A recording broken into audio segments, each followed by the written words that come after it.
Saya berterima kasih, ini visi misi Pak Bupati ini yang diterjemahkan dalam program, salah satu program, itu di program 42, pelayanan air bersih di seluruh wilayah Kabupaten Kupang. Upaya menurunkan tingkat kehilangan air atau kecurian air ini, itu yang kita harus lakukan dengan membentuk tim investigasi. Itu kebanyakan kebocoran terjadi di wilayah-wilayah padat penduduk, Bapak. Iya. Iya. Sering kita dapat laporan. Nah, untungnya kami ini respon cepat karena saya pegang semua kepala unit wilayah, koordinator wilayah, sehingga langsung. Banyak yang memberi respon bagus karena ketika saya langsung menyampaikan teman-teman di lapangan langsung ditindaklanjuti, dalam waktu beberapa menit mereka hanya jawab good respon. Ya, terima kasih.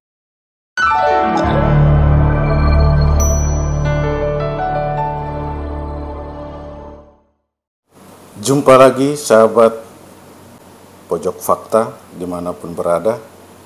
Hari ini kita berjumpa seorang spesial, sosok yang punya peran penting dalam urusan air bersih, baik di Kota Kupang maupun di Kabupaten Kupang, yakni Direktur Utama PDAM Kabupaten Kupang. Selamat sore Bapak. Sore, Bapak Yos. Apa kabar Bapak? Baik, Pak. Luar biasa baik. Terima kasih. Ya, kita langsung saja Pak. Banyak masyarakat yang ingin tahu bagaimana kinerja Bapak setelah Bapak dilantik jadi Dirut PDAM Kabupaten Kupang. Mungkin soal peningkatan pelayanan atau soal penambahan pelanggan. Silakan Bapak. Baik, terima kasih Pak Yos. Ya, sekali lagi selamat sore. Memang saya berterima kasih, ini visi misi Pak Bupati ini yang diterjemahkan dalam program, salah satu program, itu di program 42, pelayanan air bersih di seluruh wilayah Kabupaten Kupang. Nah, ketika awal yang kami lakukan itu Civic Center, Pak. Civic Center ini kita sudah melakukan survei, di mana saat itu akan diselenggarakan pameran pembangunan dalam rangka HUT ke-80. Dan tanggal 9 Agustus kami sudah langsung action memasang jaringan atau menggantung meteran itu di 24 OPD, di mana saat itu tempat penampungan peserta pameran dari kecamatan-kecamatan. Selanjutnya kami nanti akan terus sampai ke OPD yang vertikal, nanti sampai ke juga unit-unit pelayanan pemerintah lainnya. Jadi sekali lagi di Civic Center ini perlu kami dukung pembangunan yang sudah dilakukan oleh Bapak Bupati dan Ibu Wakil Bupati. Ya, Kupang Hijau salah satunya itu kita harus layani dengan kebutuhan air yang diperlukan di sana. Ya, terkait dengan apa yang sudah kami lakukan kurang lebih 3 bulan, tentu fokus kami di kinerja.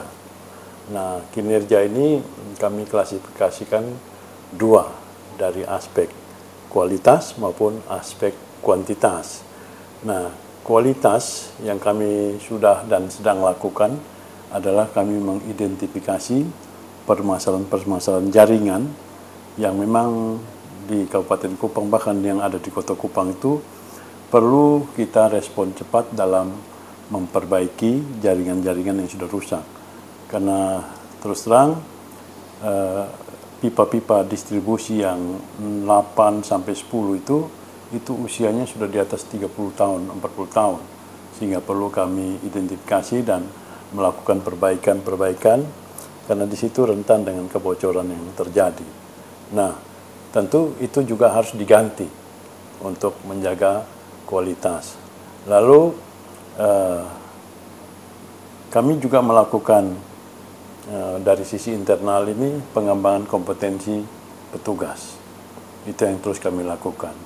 Karena kualitas pelayanan ini juga dipengaruhi oleh sikap perilaku teman-teman yang belum profesional.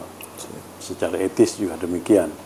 Nah, Dari aspek kuantitas, kami terus melakukan pendataan dengan jumlah pelanggan yang hingga saat ini per September itu sudah mencapai 2.611, termasuk yang ada di rumah khusus pejuang ekstrim. Jadi 2000 lebih ini Ya. termasuk Kota Kupang? Termasuk yang di Kota Kupang. Ya, di Kota Kupang itu sekitar 237. Kemudian di Pulau Semau, terus kemudian di daerah Amabi, kemudian di daerah Takari itu kurang lebih 600-an. Jadi total semua itu mencapai 25.000 pelanggan yang ada di kami, pelanggan aktif. Yang tadinya cuma 22.000. Ya, ini kami syukuri karena ini juga kerja kolaborasi bersama teman-teman. Nah, yang berikut kami terus melakukan eksplorasi sumber air baku yang ada. Jadi sekali lagi sumber air baku di Kabupaten Kupang sebenarnya ini sudah sangat cukup. Hanya yang belum kita sentuh optimal atau maksimalkan itu ada beberapa. Dan itu hampir semua air tanah, bukan sumur bor. Jadi sumber-sumber air itu ya saya sebutkan salah satunya nanti mulai dari Ampuang Utara Nifutasu, kemudian daerah Takari itu Esusu, nanti kami akan merambat sampai ke Nevo. Lalu kami manfaatkan maksimalkan yang Rahnamo punya. Ini dalam waktu dekat sudah diserah terimakan penuh, maka perlu kami sampaikan gambaran pelanggan yang akan kami layani dari Rahnamo itu kurang lebih 7.000-an, Pak. 7.000-an XR. Nah, itu kami sudah melakukan pendataan awal terkait dengan pelanggan itu di Desa Kuimasi. Kami sudah pertemuan dengan camat, kepala desa, dan juga pimpinan puskesmas yang ada di sana. Mereka betul-betul berharap untuk mereka bisa dapat pelayanan air bersih. Nah, terkait dengan kuantitas, kami punya prediksi bahwa Kota Kupang, Kabupaten Kupang ini tentu populasi penduduk itu bertambah. Oleh karena itu antisipasi kami, sumber-sumber air ini harus bisa dimaksimalkan untuk menjawab pertambahan penduduk itu. Tentu berharap ini pertambahan pelanggan gitu. Jadi tentunya ada terobosan. Ya, ada terobosan yang dibuat melalui tadi sebelumnya kita melihat bahwa sudah ada progres yang nyata yang dilakukan oleh Pak Dirut. Ya, saya dengar juga dari PDAM juga punya beberapa terobosan baru untuk mengatasi keterbatasan. Bagaimana Pak? Oh ya. Jadi kami terobosan ini kami nanti bagi per waktu. Jadi ada skala prioritas, kemudian nanti ikutannya seperti apa. Memang yang pertama ini kaitan dengan penagihan tunggakan. Kami mengadakan mobile loket yang kami lakukan sekarang baru 30, tinggal nanti 30 lagi. Itu kami sudah prediksi untuk para penagih wajib menggunakan mobile loket supaya jangan ada ketidakakuratan di lapangan dalam soal penagihan.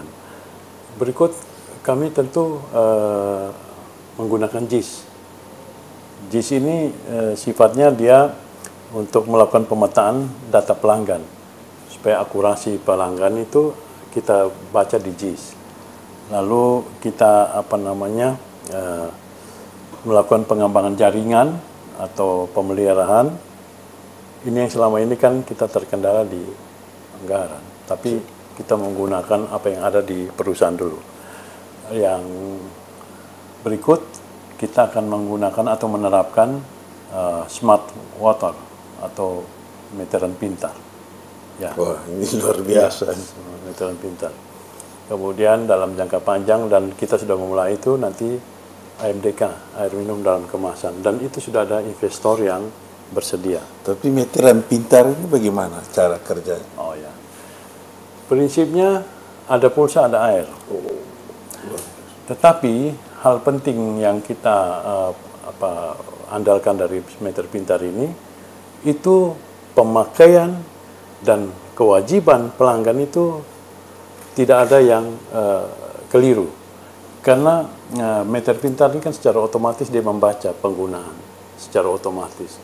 Memang kalau kita belajar di provinsi atau daerah-daerah yang sudah maju, meter pintar ini kebanyakan Pak Yos itu masyarakat ekonomi menengah ke atas. Tapi bukan berarti tidak mungkin kita terapkan di kota, pelanggan kita yang ada di kota maupun yang ada di kabupaten. Ya, dan ini bertahap. Ya, paling kendala-kendala teknisnya itu jaringan. Ya, tapi kami tetap optimis smart meter ini bisa menjawab potensi kerugian atau kebocoran. Siap. Jadi sudah ada progres, ada terobosan bahkan sampai pada smart meter ya. Jadi ini luar biasa. Tentu saja dalam pelaksanaan tugas Bapak sendiri memulai pasti ada tantangan. Apa sih tantangan terbesar di PDA? Memang saya tambahkan sedikit terkait dengan MDK. Siap.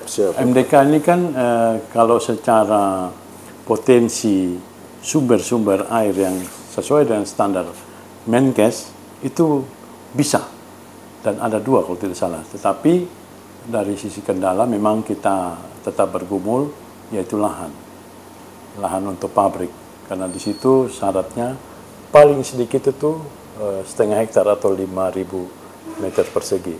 Tapi kami sudah sampaikan ke pimpinan, itu pasti akan dicarikan solusinya. Nah, tantangan berikut, memang ini kita bicara Perumda ini kan selain kita bicara pelayanan secara sosial, tentu ini kita juga harus berbicara komersial, karena semua itu untuk biaya operasional. Sehingga mungkin ke depan tarif ini kita mungkin sesuaikan dengan FCR atau full cost recovery, begitu. Kemudian tantangan berikut, kita masih meninggalkan piutang yang cukup, ya, sehingga nanti ada semacam strategi yang kita akan pakai untuk menjawab tantangan ini. Kali lalu kami sudah menggunakan sistem tagih massal, tapi ternyata belum efektif. Tapi sekarang kami coba dengan strategi lain, gitu. Nah, tantangan berikut itu kompetensi atau SDM petugas nih, Pak Yos, kita mesti tingkatkan, karena ini salah satu tantangan juga secara internal supaya kami benahi atau kami tingkatkan kompetensinya. Dan beberapa waktu lalu kami sudah melakukan kegiatan diklat, dan mungkin bulan depan ini nanti kami lakukan BIMTEK internal, gitu. Nah, yang berikut, tantangan berikut ini ketika saya masuk, saya coba minta data-data.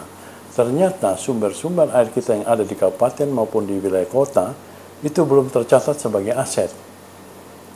Nah, ini tantangan Bapak. Karena kami sudah coba minta data-data itu biar dia tercatat sebagai aset.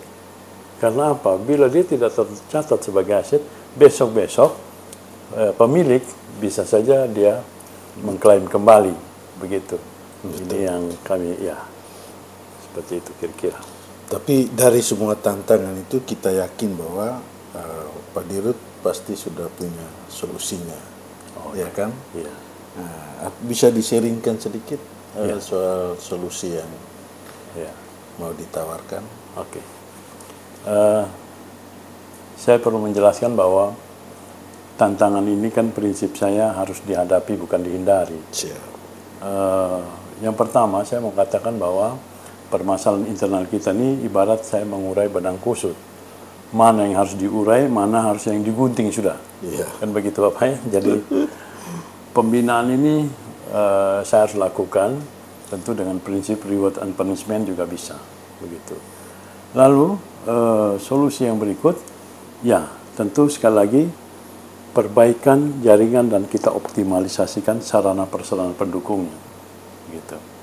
Dan berikut upaya menurunkan tingkat kehilangan air atau kecurian air ini, itu yang kita harus lakukan dengan membentuk tim investigasi, mendeteksi di wilayah-wilayah. Tapi yang sering saya lihat amati ketika berkeliling di penduduk di Kota Kupang maupun di kabupaten, itu kebanyakan kebocoran terjadi di wilayah-wilayah padat penduduk, Bapak. Iya. Sering kita dapat laporan. Nah, untungnya kami ini respon cepat karena saya pegang semua kepala unit wilayah, koordinator wilayah, sehingga langsung. Banyak yang memberi respon bagus karena ketika saya langsung menyampaikan teman-teman di lapangan langsung ditindaklanjuti, dalam waktu beberapa menit mereka hanya jawab good respon, ya terima kasih gitu ya. Ya. Nah, kemudian kami akan melakukan pengembangan unit-unit produksi. Ya, unit produksi itu di seluruh wilayah kabupaten. Gitu. Nanti kami akan kembali hidupkan unit Takari, kemudian nanti di unit Baun atau Amarasi Barat, dan berikut di Semau Selatan. Gitu. Ya. Saya kira itu selain boleh kompetensi. Tahu, Pak, iya. Kalau kita dari masyarakat ini kita melihat dari luar, itu dari kita. Itu tantangan, ada dua tantangan, internal maupun eksternal. Oh iya, betul. Beratan mana Pak? Internal atau eksternal? Dua-duanya sebenarnya. Tapi memang kalau internal ini kan kita bicara soal perilaku, mindset ini berat Bapak. Iya. Kalau perilaku ini kan ketika kita mau mencoba untuk melakukan pembinaan ini kan sudah cukup mengakar Bapak. Tapi saya sangat optimis, yakin pasti bisa berubah mindset ini. Karena yang saya lakukan adalah communication approach dan juga regulasi approach. Siap. Ya. Baik. Ya. Mungkin ada target yang ingin dicapai Pak? Oh ya. Dengan adanya jaringan yang sudah kami perbaiki kurang lebih 3.590 meter, artinya 3,5 kilo lebih, itu memberi satu harapan kami bahwa target kami ternyata waktu di bulan lalu saya membuat satu target bahwa tahun ini kami mencapai 1.000 pelanggan. Ternyata lebih, Bapak. Artinya kalau digabung lagi dengan Rusus 2.100 tambah dengan MBR yang 205 atau 500 itu sudah lebih Bapak. Ya, tapi sekali lagi untuk kami sendiri terkait dengan penambahan pelanggan termasuk industri Bapak. Kami akan melakukan ekspansi pelayanan yang sudah diminta itu kilang Pertamina dan Bolok, Ki Bolok. Ya. Nah, itu kan butuh sumber air baku yang cukup besar. Begitu. Tapi kami optimis, Pak. Bisa. Jadi luar biasa ya. Jadi PDAM tidak hanya berpikir teknis, tapi juga mengajak semua pihak terlibat. Bagaimana harapan Bapak? Mungkin ada pesan atau harapan Bapak? Ya, sekali lagi kami perusahaan Bapak dalam konteks itu, kami akan tumbuh bahkan besar bila mana masyarakat percaya pada kami. Selain jumlah pelanggan, kan gitu. Nah, dalam jangka panjang kami juga sudah melakukan ketika survei. Saya juga punya satu inovasi lah begitu ya. Setiap tempat-tempat yang kami lakukan survei kami sumbang anakan. Ini investasi jangka panjang soal air. Dengan adanya tanaman-tanaman yang umur panjang itu bisa menciptakan air di sekitar itu, ya. Dan harapan kami yang berikut, ya, kami sangat berharap kepada masyarakat, percayalah kami akan bisa menjawab kebutuhan itu. Tentu butuh waktu untuk bisa kita lakukan secara perlahan. Yang berikut, ya, tentu secara kelembagaan kami sangat mendukung, kami sangat memohon dukungan dari pimpinan kami, baik yang dari eksekutif maupun legislatif, dari sisi aturan ya, dan kebijakan. Gitu kira-kira. Baik, tidak ada pesan lain? Gunakanlah air sebaik mungkin untuk investasi karena cucu. Jadi prinsip kami, satu tetes air untuk 1000 generasi. Luar biasa, satu tetes air untuk 1000 generasi. Terima kasih Bapak. Terima kasih untuk sahabat setia kita dimanapun berada. Demikian perbincangan santai kita pada sore hari ini bersama Bapak Dirut PDAM Kupang. Sampai jumpa di kesempatan berikutnya. Terima kasih Pak Yos. Sampai jumpa lagi.